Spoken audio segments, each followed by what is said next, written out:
Welcome to At the Movies at Cumberland. I'm Joe Queen. And I'm Samantha. And today we're going to be reviewing 3 movies that are kind of popular and have gotten sort of mixed reviews depending on who you are. Our first movie is Toy Story.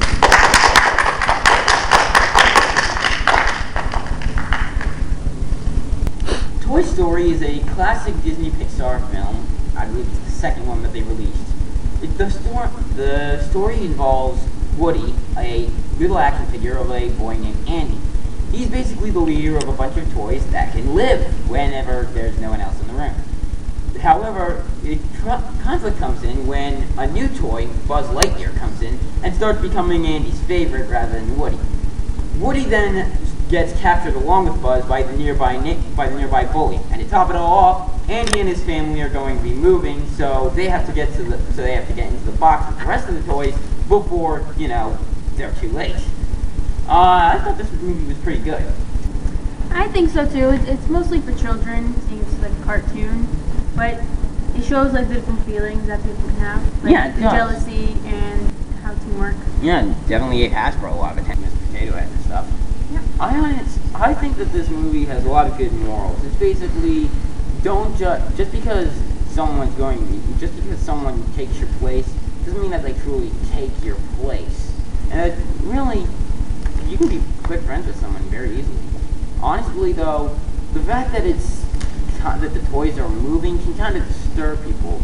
Yeah, like the kids that don't want their toys moving around when they're not there. Yeah, it kind of feels weird and at times creepy, but for the most part, it is pretty charming actually.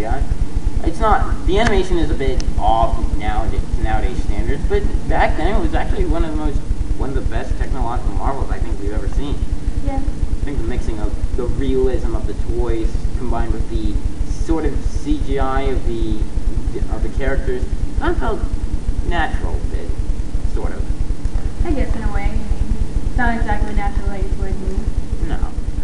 So I gave this movie a 7 out of 10. It's not great. I mean, it's good, but it has its flaws. I agree with the 7 out of 10. Right. Now, it's coming out around Christmas time, and seeing as how we just covered a regular kids movie, let's talk about a Christmas movie that was meant, I think, for kids. You want to review Elf for us? Right, so Will Ferrell plays as one of Santa's elves, but at age 30 he discovers he has a real father living in New York as a children's book publisher. There he wants to find his dad, so he goes in search in New York on what the elves tell him.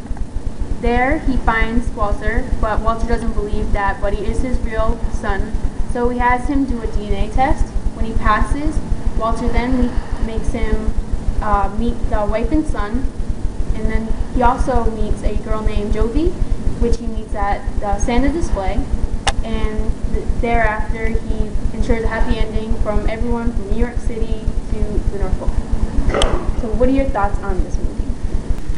I'm kind of on the fence in this movie. I mean, a lot of the jokes that they had in Elf were kind of flat. I mean, there were some really good, funny jokes and some funny moments, but most of the jokes were bland and kind of felt flat a lot of times.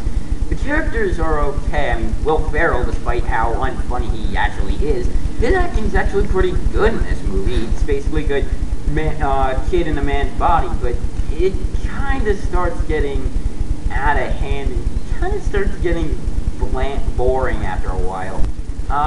Though there are some good aspects about it, like the idea of a human baby going to the North Pole and being taught that he's an elf. I like it.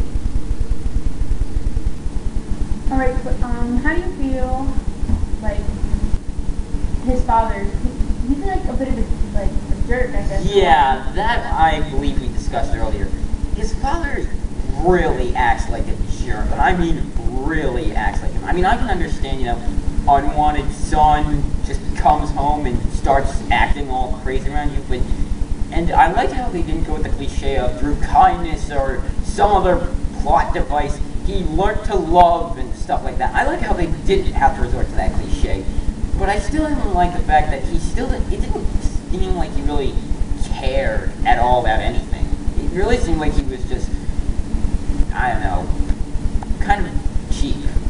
Okay, do you think like Buddy has permission to be act crazy, seeing that his mom died when he was young and he didn't exactly have a father? Well, I think maybe, but I think it's not really that so much it is that it's Will Ferrell, and Will Ferrell, not a lot of people don't think he's funny. I mean, if you take a look at a few of his movies after he was with Saturday Night Live, they really weren't that good when you compare them. This is one of them. I don't know.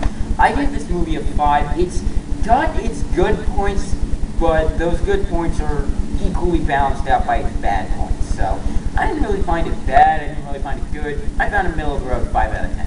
A 7 out of 10 just because like kids can watch it during Christmas and like I don't know, have hope from the ending that Santa really is real. Yeah. Unfortunately, we're going to be disagreeing on this next movie. Please give us the review of the first of the many multi-million-dollar series grossing films. Give us a review of Twilight. Alright, so Twilight is about Bella Swan, who's just an ordinary girl that moves to Forks, Washington with her father. She then becomes interested in a new boy named Edward Cullen, who saves her from an impossible situation with his superhuman strength and speed. Bella is then determined to find out his secret, but the secret is more terrifying than she thought. Edward is a vampire, and the two fall in love and then realize that their life has really only just begun together. James, who discovers the Cullen clan, then finds it a game to hunt Bella down for irresistible blood. He will not stop until he or she is dead. Oh boy, please, can you follow that up with what you think of this? Because, please, just tell me the positive points Well, of this. I think this movie is romantic and shows that people that shouldn't be together can be together through, like, forbidden love. You talk about that forbidden love. That's one thing I do like. It's been done before, pretty good, with Titanic and Romeo and Juliet. The problem comes in the execution. Honestly, this movie is terrible. The characters literally have no depth to them. They don't develop well. And Bella, supposedly everyday teenage girl, she doesn't act like what everyday teenage girl is supposed to be. When I look at this movie, the more and more I think about it, I realize something. This is more just fodder for girls to be able to look at guys with their shirts off. It's really bland. Barely any characters develop, and the color gray appears everywhere. Well, except for the diner scene where the color is red, it shows like love and compassion. And then it goes right back to being gray for the rest of the movie. Because as you say cliche, like when the two are together, nothing matters but them two. So like the background doesn't really matter. It's just the people. From a movie, okay, if this were a book, I know it is, but if this were from the book standpoint, I haven't read the book, but it probably wouldn't the color wouldn't matter. But since we're reviewing this based off of the movie version, yeah, color kind of does matter. I mean, how would you like it if a dark and foreboding tale had the color yellow everywhere, or something, or a sort of serious and dramatic story, one of tension that actually needed something, that was basically a life story of someone? How would you like it if they had the color pink everywhere? Colors need to matter in a movie, and gray being everywhere does not work.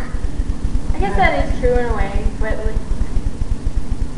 but they're in Forks, Washington, which is mostly forest. I mean, you can't expect anything but green, and it's always raining. So that gets that gray type of color indicates like the clouds and how it's like always damp there, and that how Edward shouldn't be shown in the sun. So there can't really be brightness to it. Okay, first of all, vampires don't sparkle when they glow in the sun. Okay, that's just something the author made up just to make it seem stupid. Okay, it's just a stupid idea, first of all. Second of all, have you ever been to Washington State before? I have not. Then you have no reason to say that it's always rainy and gray like that. They have more than just that. I can understand the idea of having him not go out in the sunlight, but even then, at least show, if he's not in the scene, have some bright days to show that there is some sort of form of happiness for Bella. Maybe if that were the case, that would be good. I will give this movie this though. The effects that they did have for some of the vampire powers were actually pretty good. The whole thing with the car being dented, that did actually seem pretty realistic how it looks. And the sound effects when it wasn't actually thundering, that actually did come out pretty well. But other than that, everything was just so boring and annoying and stupid. I wanted to originally give this a 1 out of 10, but after thinking about it more, the highest I can give it is a 2. Alright, well, I'm at least going to give it a 9 out of 10 due to the points that you have given. Alright, well, it's better than what you had originally told me your score was. Alright, so that's it for our show. We might have another episode, we might not, but we'll see you guys later. I'm Joe. And I'm Samantha. And we'll see you guys.